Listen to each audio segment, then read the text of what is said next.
La jeune femme noire voulait simplement déposer son argent, mais au lieu d'être servie, elle a été accueillie avec suspicion, jugement et humiliation devant tout le monde. Les employés de la banque ont ricané, chuchoté et décidé que la jeune femme ne méritait pas cette somme d'argent. Ils pensaient avoir le droit de porter un jugement. Ils se sont trompés, car ils venaient de refuser de servir la fille du président de la banque elle-même. Et dans quelques minutes, ils allaient payer le prix de leur discrimination. À la Global International Bank, où des foules se croisent chaque jour, toutes occupées à leurs propres transactions financières, Olivia Palmer, 16 ans, franchit la porte tournante avec enthousiasme et fierté dans le cœur. Aujourd'hui n'est pas un jour ordinaire. Elle était là pour déposer sa première somme sur son propre compte d'épargne, une étape importante. 3 500 $, une somme considérable pour une adolescente, gagnée grâce à des prix littéraires et des cadeaux de sa famille. Olivia porte un simple sweatshirt bleu, un jean et ses baskets préférées. Ses cheveux sont attachés en un chignon désordonné sur le dessus de la tête. Aucun sac à main de marque, aucun bijou brillant, aucun signe de richesse. Pour quiconque la regarde de l'extérieur, elle n'est qu'une adolescente noire ordinaire. Personne n'aurait pu deviner que sa mère était Victoria Palmer, présidente et actionnaire principale de la Global International Bank. Elle ne voulait pas que les choses soient faciles simplement en raison de son identité. Elle voulait vivre le processus comme n'importe quelle personne ordinaire. Par-dessus tout, elle voulait rendre fière sa mère, la femme qui lui avait toujours enseigné que l'indépendance et la responsabilité financière étaient les fondements les plus importants de la réussite. En entrant dans le hall grandiose de la banque, Olivia a levé les yeux vers le haut plafond où des lustres en cristal reflétaient la lumière. Le sol en marbre poli reflétait les pas des clients. Le personnel, en costume impeccable, va et vient, accueillant les clients de luxe avec des sourires professionnels. Personne ne remarque la jeune femme noire dans la file d'attente, une épaisse enveloppe à la main. Olivia ne s'en préoccupe pas.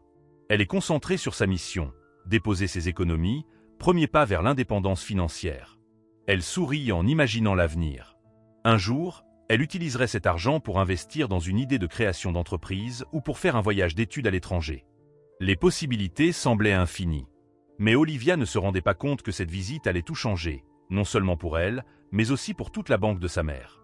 Si vous appréciez cette histoire de dépassement et de justice, n'oubliez pas de vous abonner à la chaîne pour ne pas manquer nos prochaines vidéos qui vous feront réfléchir à la façon dont de petits actes peuvent transformer de grands systèmes. Alors qu'Olivia attend dans la file d'attente, tenant délicatement l'enveloppe contenant l'argent, elle observe les clients autour d'elle. Au début, elle essayait simplement de tuer le temps en attendant son tour, mais il ne lui a pas fallu longtemps pour se rendre compte que quelque chose n'allait pas. La banque n'était pas très remplie à ce moment-là, mais la façon dont le personnel s'occupait de chaque client était sensiblement différente. Un homme d'affaires blanc d'âge moyen, vêtu d'un costume coûteux, entre dans la banque et est immédiatement accueilli par un employé. « Bonjour, monsieur. Veuillez vous rendre au salon VIP, nous vous recevrons tout de suite », lui dit respectueusement l'employé en s'inclinant légèrement et en le conduisant au-delà de la longue file d'attente jusqu'à un luxueux salon privé. Personne dans la file d'attente n'a protesté. Il semble qu'il s'agisse d'une routine familière. Quelques minutes plus tard, un couple asiatique âgé s'est approché du guichet. Personne ne les a salués. Pas de paroles chaleureuses comme celles que l'homme d'affaires a reçues. Le caissier se contenta de leur indiquer silencieusement la salle d'attente, sans expression, comme s'il s'agissait d'un fardeau dont il fallait se débarrasser au plus vite. Le couple a échangé un bref regard perplexe, mais n'a rien dit, se dirigeant en silence vers la salle d'attente. C'est alors qu'un latino en tenue de travail s'est approché du comptoir avec un simple chèque en main. Il n'était pas en train de demander un prêt important ou d'effectuer une transaction complexe. Il voulait simplement encaisser un chèque, une opération qui devrait être simple et rapide. Mais au lieu de s'en occuper rapidement, le caissier a commencé à poser des questions en rafale. Avez-vous une pièce d'identité? Où est votre numéro de sécurité sociale? Avez-vous un contrat de travail? Ces demandes ressemblaient à un examen difficile, spécifiquement pour lui, alors qu'un client blanc avant lui avait encaissé un chèque sans un tel examen. Olivia a senti que quelque chose n'allait pas, un sentiment de malaise s'est installé dans sa poitrine. Elle avait assisté à des événements financiers avec sa mère, où l'on parlait de services équitables et de priorité aux clients, mais ce qu'elle voyait maintenant était loin de ses théories idéalistes. Elle regarde sa tenue, sweatshirt bleu, jean, basket, rien de spécial, rien qui ne la distingue. Et puis elle s'interroge. Quand son tour viendra, comment sera-t-elle traitée?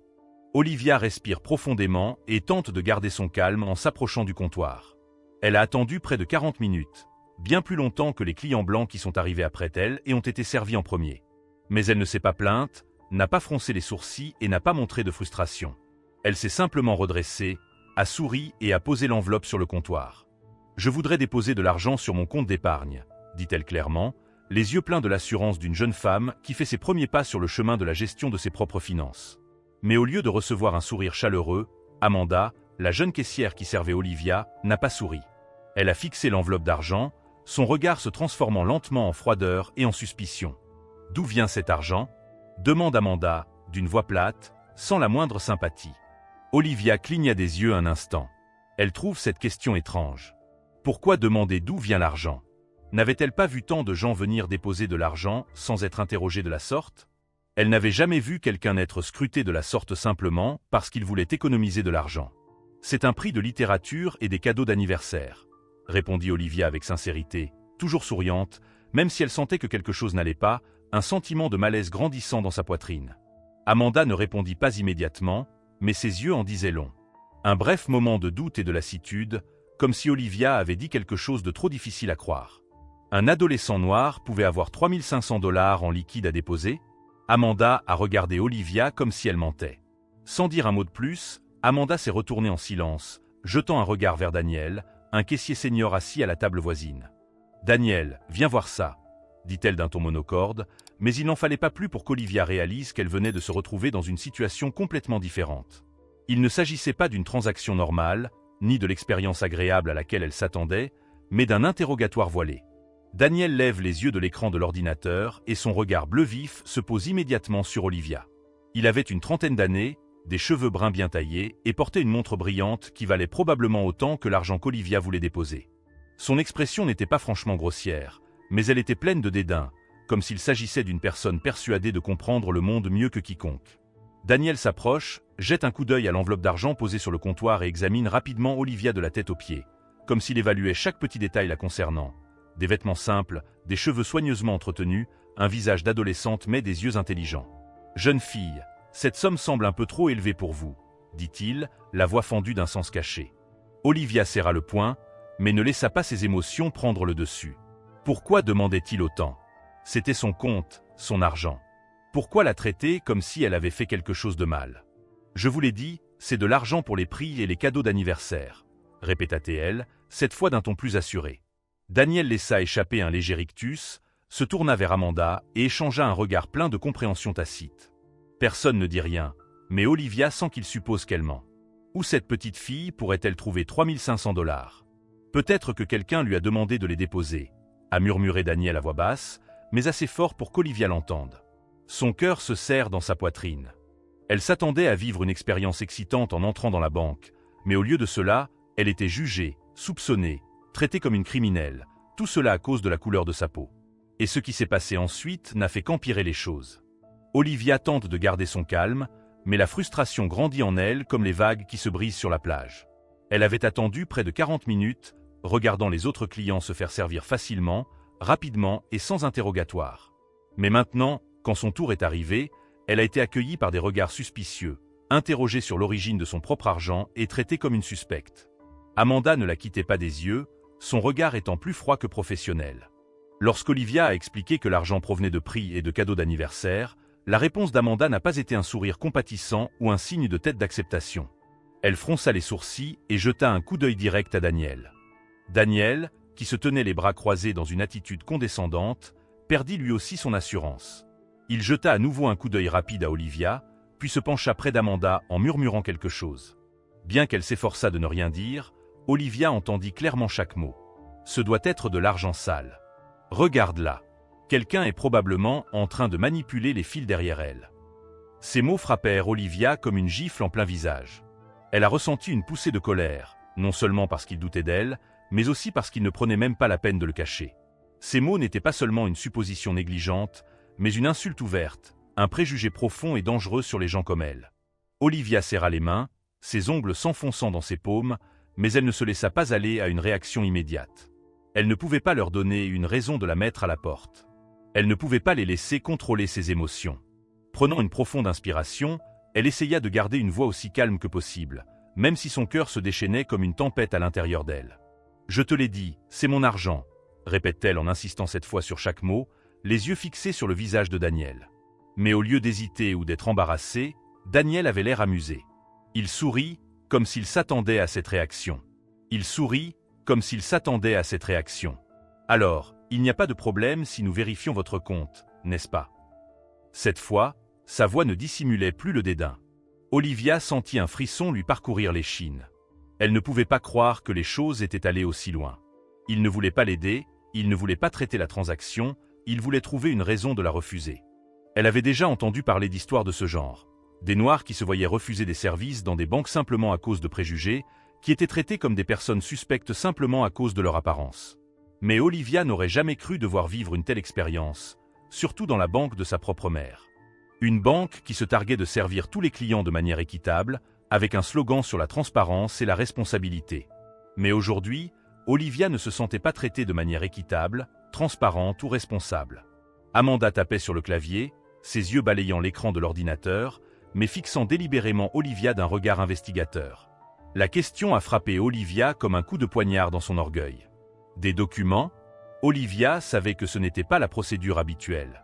Les clients qui l'avaient précédé n'avaient pas eu à produire de documents, ils n'avaient pas eu à produire de pièces d'identité ou d'autres documents. Mais on la mettait dans une situation complètement différente simplement parce qu'elle était une adolescente noire. Elle a regardé Amanda en face, sans sourciller, « J'ai un compte ici.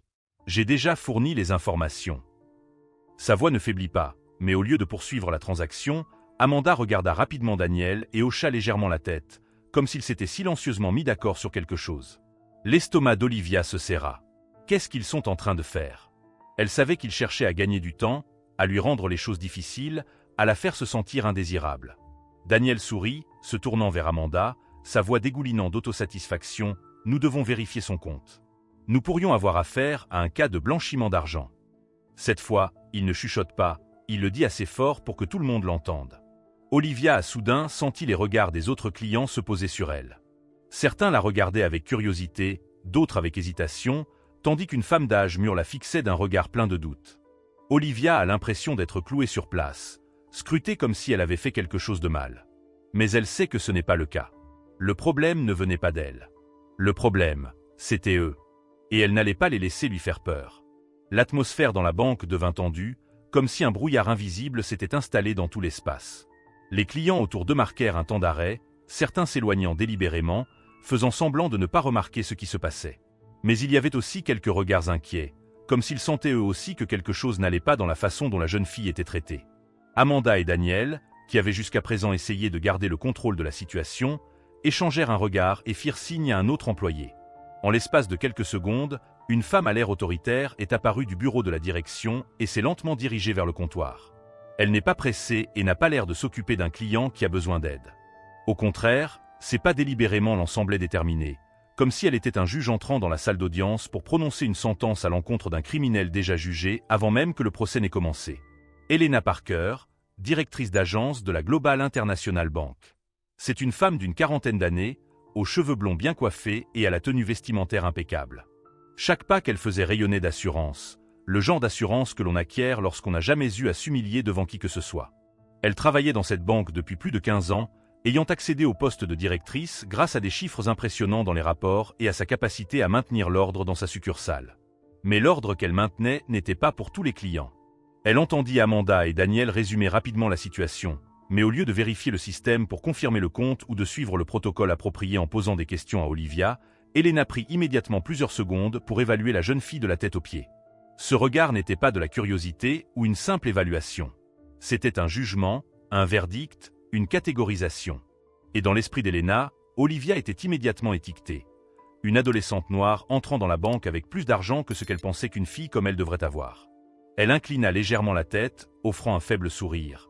Un sourire qui ne contenait aucune gentillesse. « Quoi qu'il en soit, ma chère, cet argent n'est pas pour toi, » dit-elle d'une voix douce, mais avec un ton de dédain indéniable. Ce n'était pas une question ou une demande de confirmation. C'était une déclaration. Olivia n'a pas scié, n'a pas bronché. Elle avait déjà vu ce regard, de la part de professeurs qui ne croyaient pas qu'un élève noir puisse être bon en littérature, ou de vendeurs qui la surveillaient de près chaque fois qu'elle entrait, comme si elle risquait de voler quelque chose à tout moment. Mais cette fois-ci, elle n'allait pas l'ignorer. Pourquoi ne pas l'ignorer? C'est mon argent, dit-elle lentement, en insistant sur chaque mot, ses yeux ne quittant pas Helena Parker. Elle ne cligna pas des yeux, ne détourna pas le regard, ne broncha pas. Helena haussa un sourcil, ne s'attendant manifestement pas à ce qu'une adolescente ose lui répondre de la sorte. Mais en un instant, elle retrouva son calme. « Peut-être que tu devrais aller dans un de ces endroits spécialisés dans les dépôts d'argent, » dit-elle en se penchant légèrement, la voix basse mais suffisamment forte pour que les clients à proximité l'entendent. « Des endroits où les gens comme vous ont l'habitude d'aller. » Ces mots frappent Olivia comme une gifle. « Des gens comme vous. » Elle avait déjà entendu ces mots, mais jamais de manière aussi flagrante. Il était en 10 mètres fin. Olivia prend son téléphone portable et appuie sur une seule touche. « J'appelle ma mère », dit-elle d'une voix ferme. Et dès que ces mots ont été prononcés, l'air de la banque a changé du tout au tout. L'atmosphère s'est figée au moment où les mots d'Olivia ont résonné. Victoria Palmer, la présidente de l'International Global Bank. Ce nom frappa Elena, Amanda, Daniel et tous ceux qui les regardaient comme un choc électrique. Un silence de mort s'abattit sur la pièce, comme si l'air avait été aspiré, ne laissant que le regard froid de la jeune femme qui se tenait au comptoir. Daniel se figea. Son visage se crispa légèrement, son sourire arrogant ayant complètement disparu. Amanda se figea, ses doigts restant immobiles sur le clavier. Elena cligna des yeux comme si elle n'avait pas bien entendu et, après quelques secondes, laissa échapper un rire vide et peu sincère. « Vous êtes donc la fille de Madame Palmer ? Je suppose qu'elle t'a envoyé ici, dans cet état, pour tester ta banque, hein ?»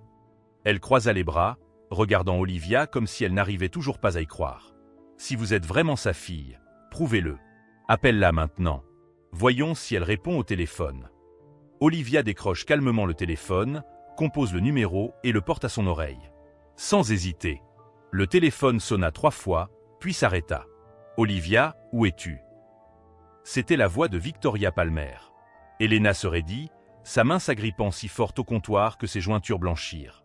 Olivia resta calme, mais chaque mot qu'elle prononçait était désormais plus tranchant. « Je suis à l'agence principale de votre banque. Il ne me laisse pas déposer de l'argent sur mon compte. Et maintenant, il me demande de prouver que je suis la fille de ma mère. » Un silence de mort s'installe dans la banque. À l'autre bout du fil, la voix de Victoria Palmer se fait grave et menaçante. « Olivia, passe-moi le téléphone à la personne responsable. » Olivia tend le téléphone à Elena, qui le prend lentement. « Mademoiselle Parker, je vous donne exactement 3 minutes pour expliquer ce qui se passe. » En moins de 20 minutes, le bureau principal de la Global International Bank bourdonnait. Victoria Palmer traversa la salle de réunion d'un pas décidé, chaque claquement de talons résonnant comme un rappel de son pouvoir incontestable. « David, prépare les données des clients pour les 3 derniers mois. Clara, je veux les enregistrements de sécurité d'aujourd'hui. Et Léon, appelez mon chauffeur. Tout de suite. » Victoria n'a pas besoin d'élever la voix. L'autorité naturelle qui émanait d'elle suffisait à mettre toute l'équipe en mouvement. À la banque, Elena s'était retirée dans son bureau, le visage dépourvu de son arrogance d'antan. Amanda et Daniel étaient restés à leur poste, évitant de regarder Olivia, qui observait l'agitation de l'espace VIP. Peu après 3 heures de l'après-midi, les portes automatiques de la banque s'ouvrent et le silence qui suit est absolu. Victoria Palmer entra, suivie de 5 membres du conseil d'administration. Ses talons foulent le marbre avec une précision militaire. Son regard se porte immédiatement sur sa fille. Sans un mot, Victoria se dirigea vers Olivia, posa une main sur son épaule, puis se tourna vers Elena, qui était sortie de son bureau avec hésitation. « Mademoiselle Parker, la voix de Victoria était contrôlée mais chargée d'autorité. Ma salle de conférence, tout de suite. Amenez Amanda, Daniel et tous les autres employés impliqués dans cet incident. » La réunion était fermée, mais les parois en verre permettaient à tout le monde d'assister à la scène. Victoria prit la parole. Elena pâlit. Amanda pleurait en silence. Daniel regarde ses propres mains. Au bout de 22 minutes exactement, la porte s'est ouverte. Victoria sort la première, suivie d'Olivia. Se plaçant au centre de la salle principale, elle s'adresse d'une voix claire à toutes les personnes présentes. « Aujourd'hui, j'ai été témoin de quelque chose qui ne devrait jamais se produire dans une institution, et encore moins dans une banque qui porte mon nom. De la discrimination, des préjugés, un jugement basé sur l'apparence. Cela prend fin aujourd'hui. » Elle marque une pause, laissant ces mots s'imprégner de la réalité. Elena Parker n'est plus directrice de cette agence. Amanda et Daniel sont suspendus, dans l'attente d'une enquête. J'annonce un audit complet de toutes les interactions avec les clientes au cours des 6 derniers mois, en mettant l'accent sur les schémas de discrimination. Victoria n'a pas fini. J'institue également une formation obligatoire à la lutte contre les discriminations pour chaque employé, dans chaque agence. Et nous créons un nouveau département Banking Equity, qui sera présidée par ma fille, Olivia, lorsqu'elle aura terminé ses études. 6 mois plus tard, les changements sont évidents. Des équipes plus diversifiées. Une formation continue. Des systèmes de vérification pour garantir l'égalité de traitement. Et dans chaque agence, un grand panneau. Votre valeur n'est pas déterminée par votre apparence, mais par votre caractère. Un après-midi ensoleillé, alors qu'elle marchait dans le couloir principal avec sa fille, Victoria s'est arrêtée et a regardé Olivia avec fierté. « J'aurais pu empêcher que cela t'arrive. J'aurais pu avertir chaque branche de qui tu étais. » Olivia secoue la tête. Olivia secoue la tête, nous n'aurions jamais découvert la vérité. Parfois, maman, il faut faire l'expérience de l'injustice pour pouvoir la corriger. Victoria serra sa fille dans ses bras, les yeux humides. Tu m'as appris plus de choses ce jour-là que je n'en ai appris en 20 ans de carrière. À cet instant, elles ont toutes deux compris que le véritable changement ne vient jamais d'en haut. Il commence lorsque quelqu'un a le courage de s'élever contre l'injustice, même si c'est personnellement douloureux. Et qu'il suffit parfois d'une seule personne pour mettre à nu tout un système, l'obligeant à se regarder dans le miroir et à trouver son vrai reflet. Si cette histoire vous a touché au cœur et vous a montré comment un seul acte de courage peut transformer des systèmes entiers, ne manquez pas d'aimer, de partager et de vous abonner à notre chaîne dès maintenant. Laissez un commentaire sur les moments où vous avez été confronté à l'injustice. N'oubliez pas, le changement commence par vous, et notre voix compte plus que nous ne le pensons.